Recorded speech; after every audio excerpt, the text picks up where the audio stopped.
Hey guys, going to take you for a little mooch around the Thailand village, show you what it's all about. Let's go.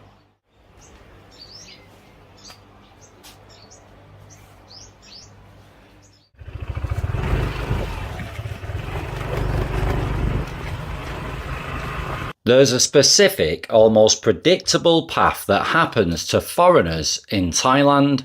Anyone who has spent real time there has seen it play out. A guy arrives in Bangkok, Pattaya, or Phuket. Maybe he just discovers the country online through Facebook groups or TikTok. At first, he's just a standard tourist enjoying a 3-week escape from the West, the nightlife, the food, the total lack of responsibility. But then, the shift happens. He meets a Thai woman.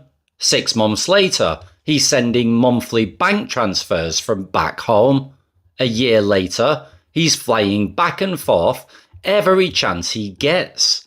Fast forward 2 or 3 years, and he's standing barefoot in a rural rice field in Isan, watching someone's uncle prepare a chicken for dinner next to a half-finished concrete house. And somehow, against all previous life plans, this is his actual reality.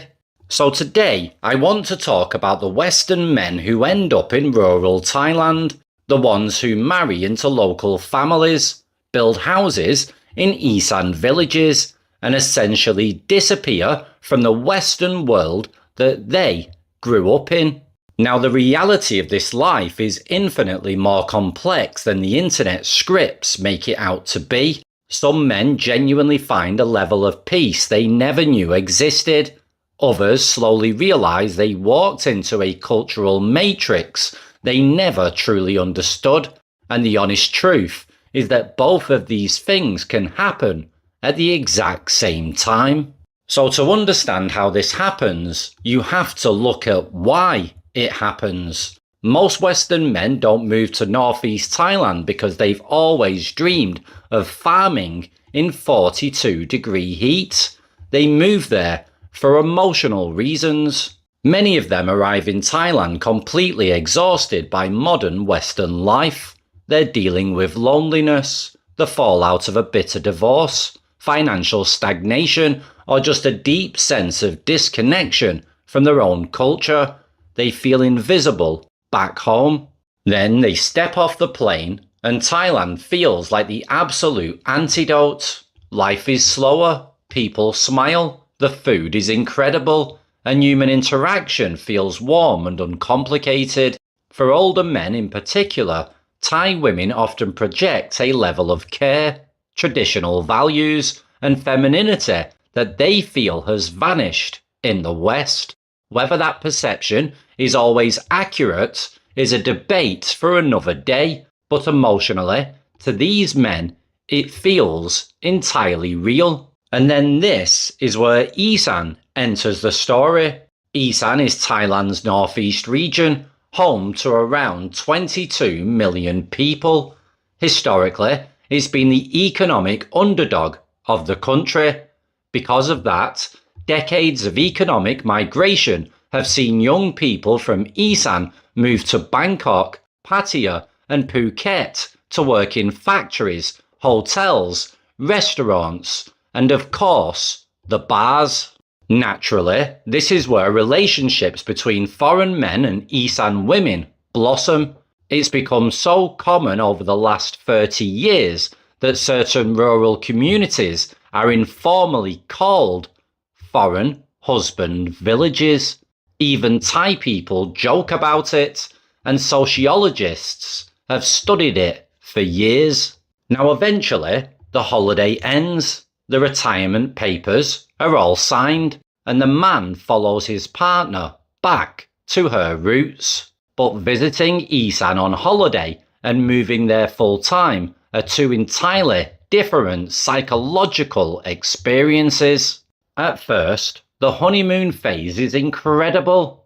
The relentless stress of the West just evaporates. No traffic, no bills piling up in the mail, no corporate grind. You wake up to the sound of birds, distant temple bells, and someone burning leaves at 6 in the morning for absolutely no discernible reason. You become the farang of the village. If you've spent years feeling isolated in a Western city where neighbours don't even know your name, this sudden sense of community and belonging can completely change your life. You drink less, you walk more, you build a beautiful house for a fraction of what a cramped apartment would cost back home, and you think, I've cracked the code.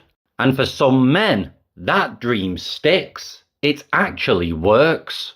But then, the honeymoon ends and reality pulls up a chair.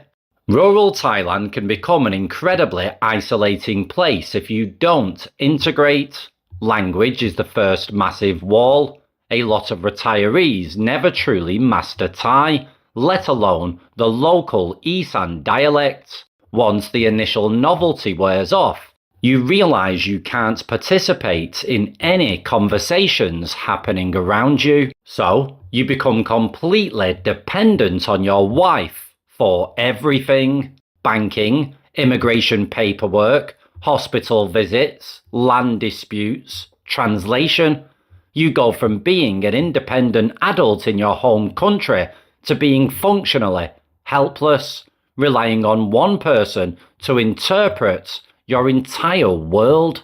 And on top of that, Western concepts of privacy don't exist in a Thai village. Everyone knows your business.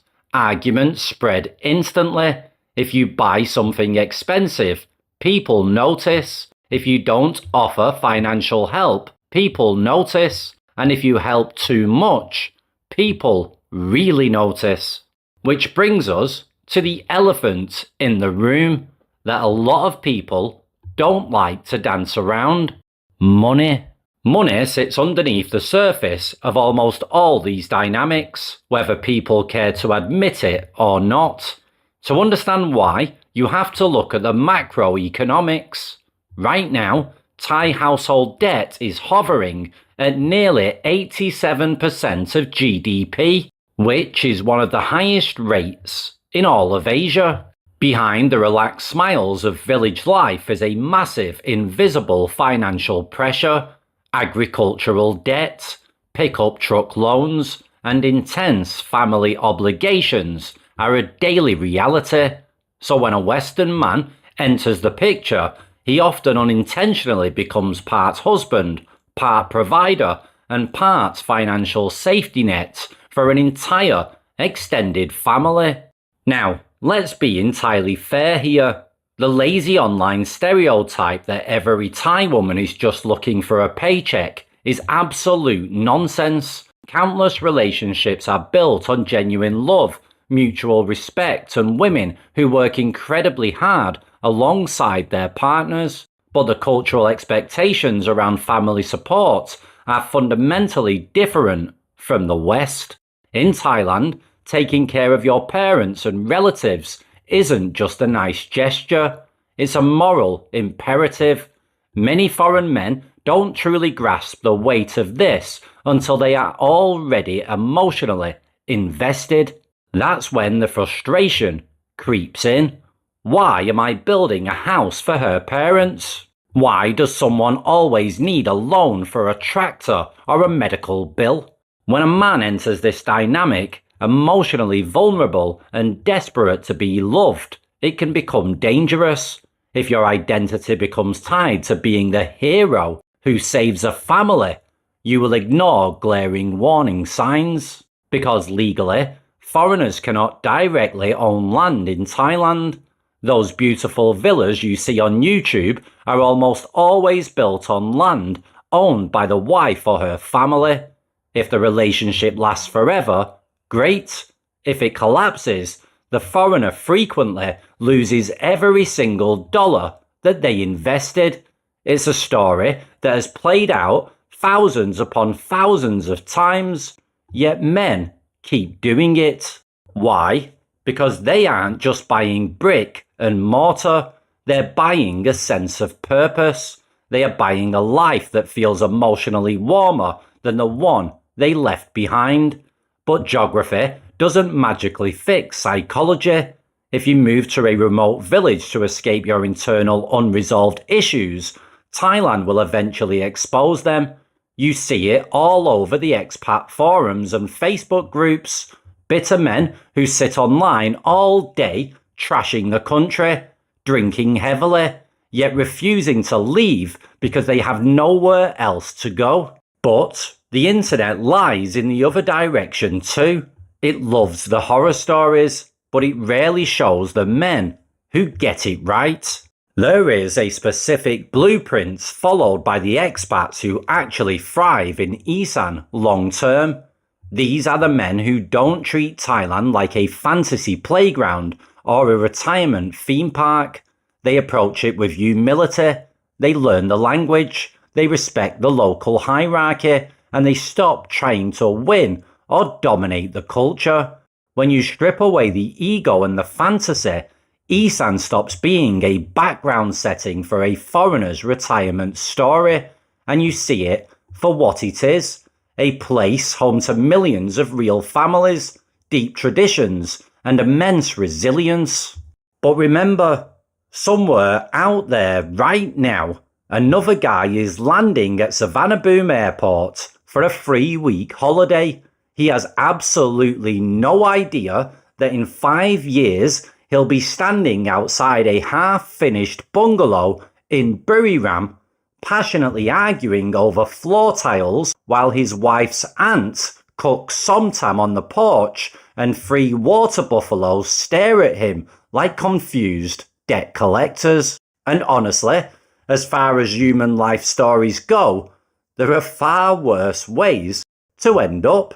So guys, if you enjoyed this episode, please don't forget to like and subscribe or follow, and I'll see you in the next one. Take care and ciao for now. Bye bye.